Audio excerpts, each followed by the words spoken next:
El gran privilegio de los que son nacidos de Dios. Por John Wesley.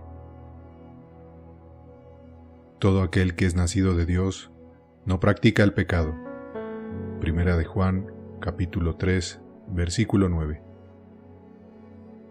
Con mucha frecuencia se ha creído que ser nacido de Dios es lo mismo que estar justificado, que el nuevo nacimiento y la justificación son únicamente diferentes modos de expresar la misma cosa, siendo evidente, por una parte, que cualquiera que está justificado es también hijo de Dios, y por otra, que cualquiera que es nacido de Dios está también justificado. Todavía más, que estos dos dones de Dios son dados a cada creyente en un solo y mismo instante. En un momento sus pecados son borrados y es nacido de Dios. Pero, aunque se puede conceder que la justificación y el nuevo nacimiento son, en cuanto al tiempo, inseparables, sin embargo se puede ver fácilmente que no son lo mismo, sino cosas de una muy diferente naturaleza. La justificación implica solamente un cambio relativo, mientras que el nuevo nacimiento indica un cambio real. Dios, al justificarnos, hace algo por nosotros, al engendrarnos nuevamente, obra en nosotros. La primera cambia nuestra relación con Dios, de manera de que de enemigos pasamos a ser hijos. La segunda implica un cambio total en nuestras almas, de manera que de pecadores llegamos a ser santos. Una restaura en nosotros el favor, la otra la imagen de Dios. Una quita el pecado, la otra quita el poder del pecado. Así, aunque se unen en cuanto al tiempo, sin embargo son completamente diferentes en naturaleza. La falta de discernimiento en este respecto, olvidando la diferencia entre la justificación y el nuevo nacimiento, ha ocasionado una gran confusión en muchos que han tratado este tema, particularmente cuando han tratado de explicar este gran privilegio de los hijos de Dios, para demostrar que todo aquel que es nacido de Dios no practica el pecado.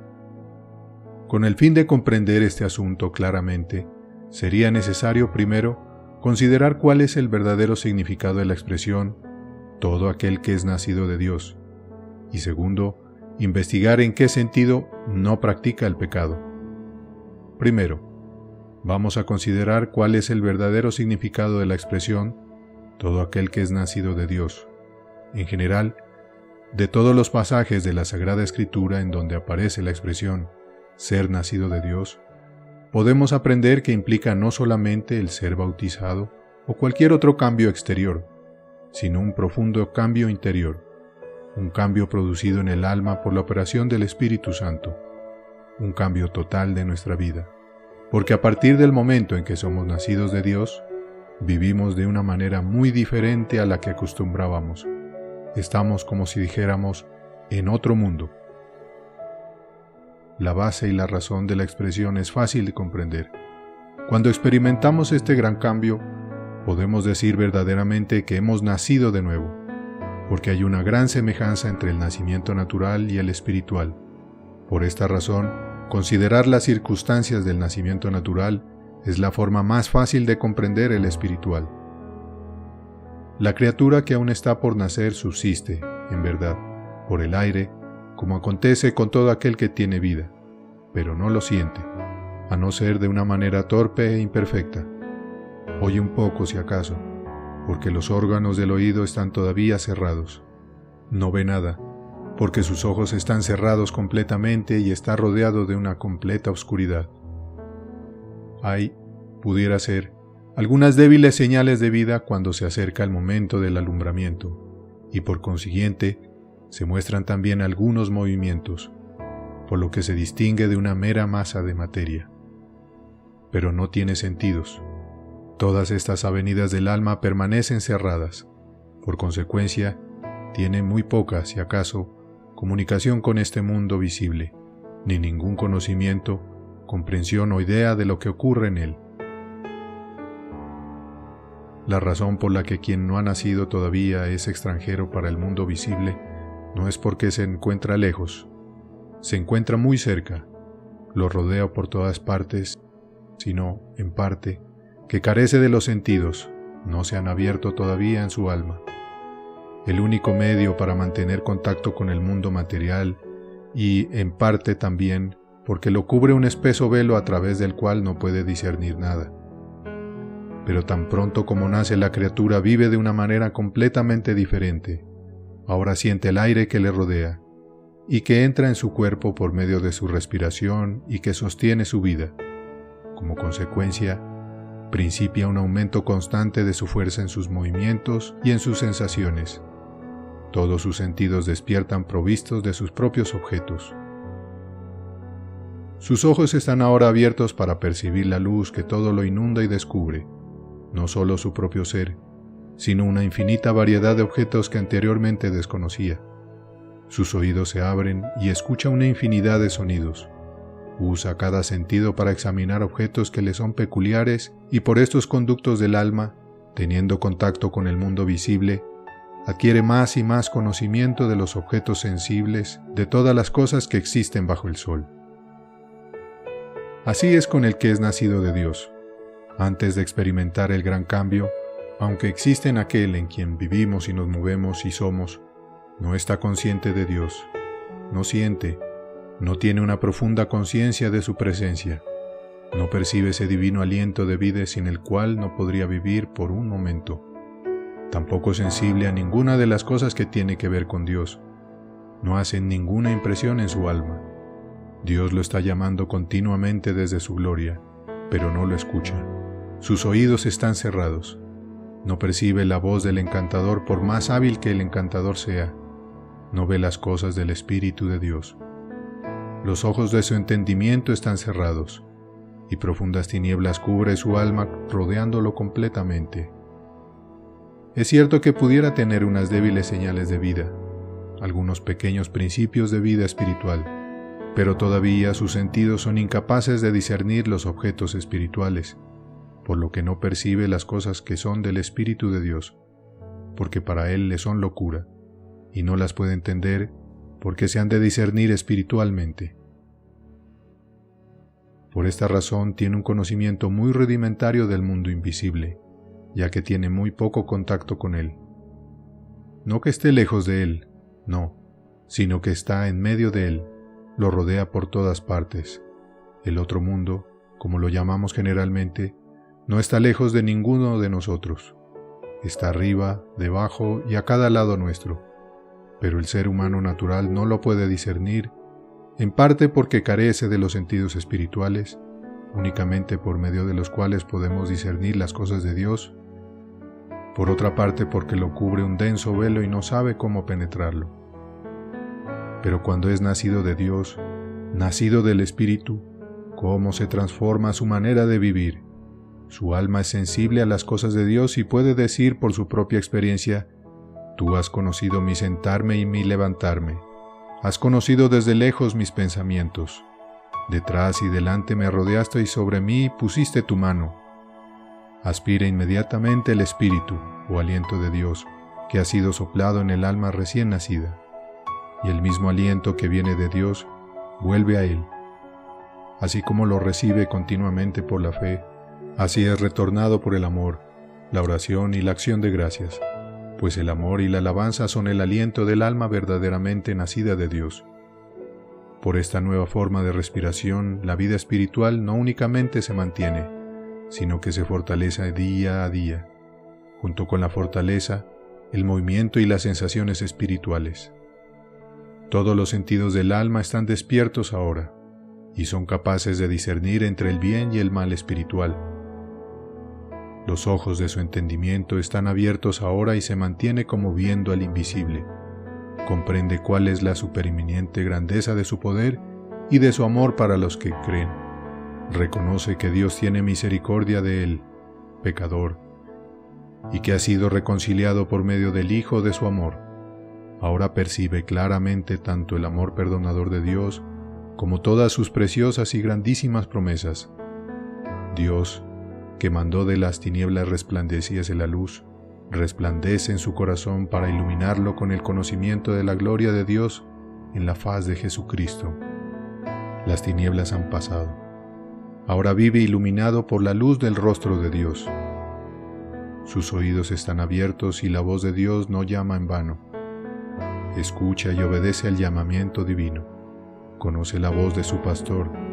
Todos sus sentidos espirituales están ahora atentos y tiene una clara comunicación con el mundo invisible, y por consiguiente, conoce más y más las cosas que antes no percibía. Ahora conoce la paz de Dios, en que consiste el gozo del Espíritu Santo y el amor de Dios que es derramado en el corazón de aquellos que creen en Él por medio de Jesucristo. Habiendo sido removido el velo que antes interrumpía el paso de la luz y la voz, el conocimiento y el amor de Dios, ahora el que es nacido del Espíritu permanece en amor, permanece en Dios y Dios en él. Habiendo considerado el significado de la expresión, todo aquel que es nacido de Dios, nos resta en segundo lugar investigar en qué sentido no practica el pecado.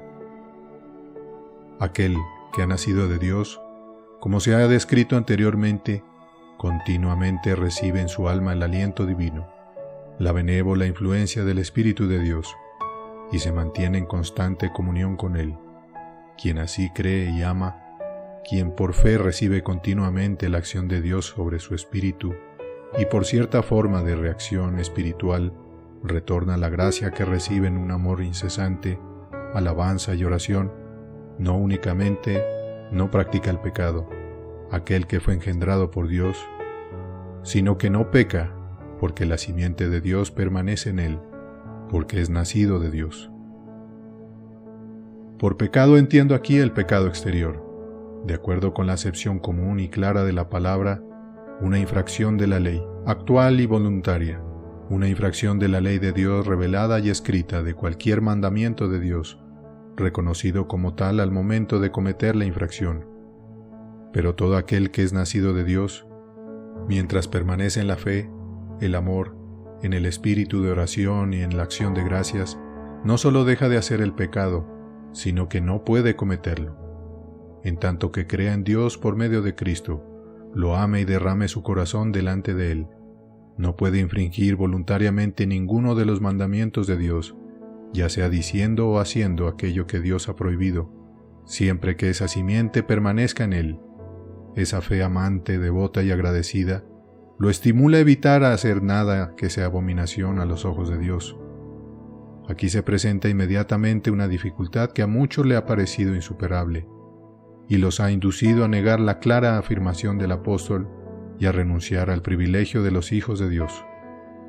Es claro, de hecho, que algunos de los que han nacido de Dios, según el testimonio infalible que respecto a ellos nos da el Espíritu de Dios en su palabra, no solo han podido pecar, sino que, de hecho, han cometido pecados aún graves y exteriores, han quebrantado las leyes de Dios, claras y sabias, hablando o haciendo lo que Él ha prohibido.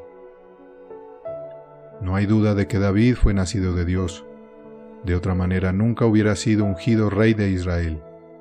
Él sabía en quién había creído, era poderoso en la fe dando gloria a Dios. El Señor, dijo, es mi pastor, por lo tanto, nada me faltará, en lugares de delicados pastos me hará yacer, junto a aguas de reposo me pastoreará. Aunque ande en valle de sombra de muerte, no temeré mal alguno, porque tú estarás conmigo. Estaba lleno de tal amor, que frecuentemente exclamaba, amarte he, oh Señor, fortaleza mía, Señor, roca mía y castillo mío, y mi libertador. Era un hombre de oración, que derramaba su alma delante de Dios en todas las circunstancias de su vida, y abundó en expresiones de alabanza y acciones de gracia. Su alabanza, dijo, será siempre en mi boca. Mi Dios eres tú, y a ti alabaré. Dios mío, a ti ensalzaré. Y sin embargo, tal Hijo de Dios pudo cometer y cometió pecado, los horribles pecados del adulterio y del homicidio. Aún después de que el Espíritu Santo fue dado más abundantemente, después de que Jesucristo sacó a la luz la vida y la inmortalidad por el Evangelio, no faltan ejemplos de la misma triste realidad que, indudablemente, también son escritos para nuestra instrucción. Por ejemplo, aquel a quien los apóstoles dieron el sobrenombre de Bernabé, que quiere decir hijo de consolación, probablemente porque vendió cuanto tenía y trajo el precio para auxiliar a los hermanos pobres. Bernabé, quien a su regreso fue solemnemente apartado de todos los demás profetas y doctores, por la dirección especial del Espíritu Santo, para la obra para la cual Dios lo llamó, para acompañar al gran apóstol de los gentiles y ser su colaborador. Posteriormente porfió con Pablo, porque al ir a visitar a los hermanos por segunda vez, a no le pareció bien llevar consigo a Juan, que se había apartado de ellos desde Panfilia, y no había ido con ellos a la obra. Bernabé mismo se separó y, tomando a Marcos, navegó a Chipre, abandonando a aquel a quien el Espíritu Santo le había unido de una manera tan especial.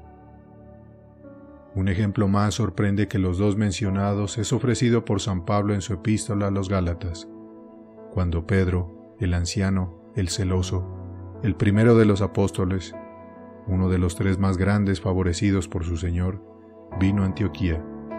Le resistí en la cara, porque era de condenar, pues antes de que viniesen algunos de parte de Jacobo, comía con los gentiles, los paganos convertidos a la fe cristiana, pues había sido enseñado personalmente por Dios a que ningún hombre llame como uno inmundo. Pero después que vinieron, se retraía y se apartaba, porque tenía miedo de los de la circuncisión, y en su simulación participaban también los otros judíos, de tal manera que aun Bernabé fue también arrastrado por la hipocresía de ellos.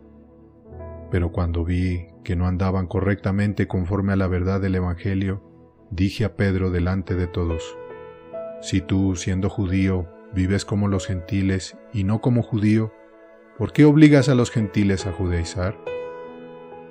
Este es un claro e innegable pecado, cometido por uno que indudablemente había nacido de Dios. ¿Cómo podemos reconciliar este hecho con la afirmación de San Juan, si la tomamos en su obvio significado literal, que todo aquel que es nacido de Dios no practica el pecado? Yo contesto, como se ha visto desde hace mucho tiempo, en tanto que el que es nacido de Dios se guarda a sí mismo lo que puede hacer mediante la gracia de Dios, el maligno no lo toca. Pero si no se guarda a sí mismo, si no permanece en la fe, puede pecar como cualquier otra persona. Es fácil de entender cómo estos hijos de Dios pueden caer en pecado, y sin embargo, la gran verdad de Dios declarada por el apóstol permanece firme e inconmovible. Quien cae no se guardó por la gracia de Dios, que era suficiente. Cayó poco a poco, primero en el pecado interior y negativo. No avivó el fuego del don de Dios que estaba en él. No veló en oración ni prosiguió a la meta, al premio del supremo llamamiento de Dios. Luego cayó en pecado positivo e interior, inclinando su corazón a la iniquidad, cediendo a algún mal deseo o inclinación. Después, perdió su fe, perdió de vista al Dios que perdona y consecuentemente su amor a Dios. Estando entonces débil como cualquier otro ser humano, fue capaz de cometer aún el pecado exterior. Expliquemos esto con un ejemplo peculiar. David fue nacido de Dios y vio a Dios por medio de la fe. Amaba a Dios con sinceridad. Podía decir sinceramente: ¿a quién tengo yo en los cielos sino a ti? Ni persona o cosa, y fuera de ti nada deseo en la tierra. Sin embargo, todavía permanecía en su corazón esa naturaleza corrupta que es el origen de todo pecado. Sucedió que paseando sobre el terrado de su casa, probablemente alabando al Dios que amaba en su corazón, vio a Betsabé. Se sintió tentado, un pensamiento que lo impulsaba al mal. El Espíritu de Dios no dejó de prevenirlo. Indudablemente oyó y conoció la voz de advertencia, pero dio lugar un poco al pensamiento, y la tentación principió a prevalecer sobre él, y se manchó su espíritu. Todavía veía a Dios, pero más débilmente que antes. Todavía amaba a Dios, pero no en el mismo grado, ni en la misma fuerza o intensidad de afecto. Sin embargo, Dios le habló una vez más. Aunque su espíritu estaba afligido, su voz, aunque cada vez más débilmente, todavía susurraba: el pecado está a la puerta. Mirad a mí y sed salvo. Pero él no quiso escuchar. Miró otra vez, pero no a Dios, sino al objeto prohibido. hasta que la naturaleza fue superior a la gracia y encendió en su corazón el fuego de la lujuria. Los ojos de su entendimiento se cerraron nuevamente y Dios desapareció de su vista.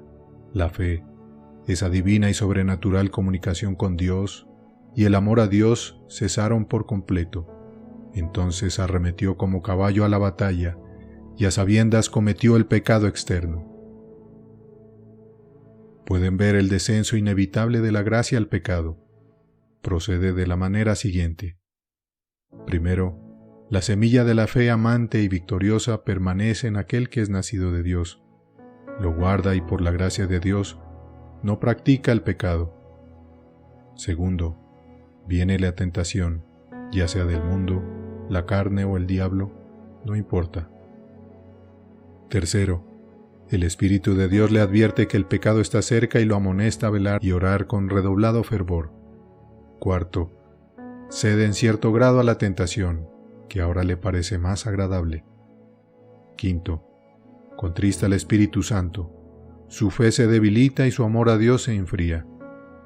Sexto, el Espíritu lo reprende más severamente y le dice, este es el camino, andad por él. Séptimo, se vuelve al otro lado para no escuchar la angustiada voz de Dios y escucha agradablemente la voz del tentador. Octavo, los malos deseos principian a cundir en su alma hasta que la fe y el amor se desvanecen. Noveno, ahora es capaz de cometer el pecado exterior. El poder del Señor lo ha abandonado. Expliquemos esto con otro ejemplo. El apóstol Pedro estaba lleno de fe y del Espíritu Santo, con la ayuda de los cuales mantenía una conciencia libre de ofensa hacia Dios y sus semejantes. Caminando así en sencillez y sinceridad de corazón, antes que viniesen algunos de parte de Jacobo, comía con los gentiles, sabiendo que lo que Dios había limpiado no es común o impuro.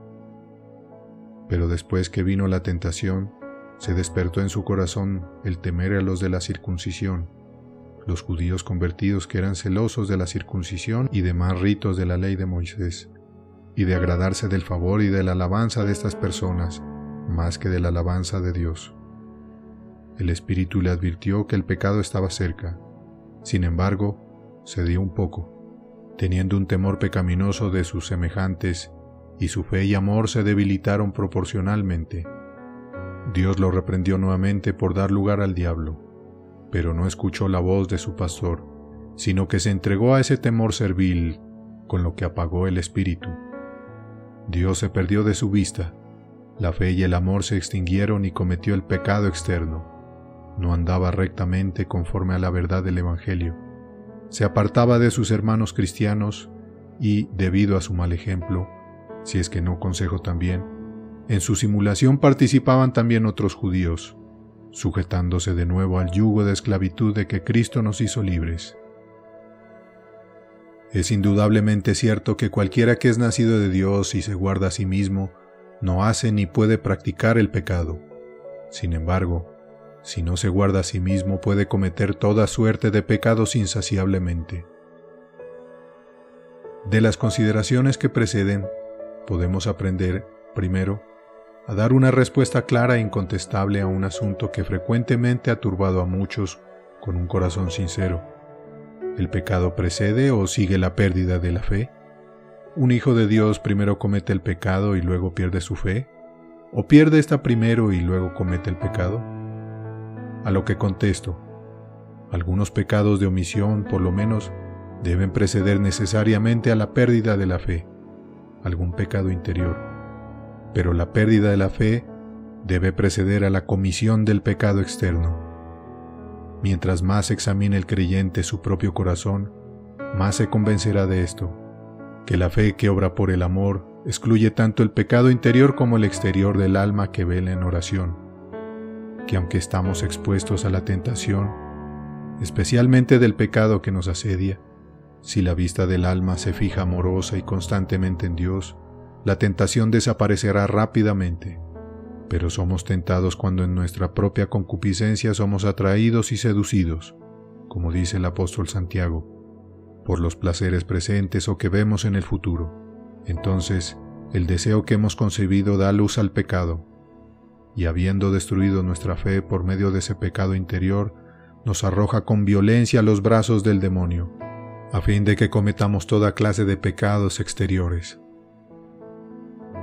De lo que se ha dicho podemos aprender, en segundo lugar, lo que es la vida de Dios en el alma del creyente, en qué consiste y qué significa inmediata y necesariamente.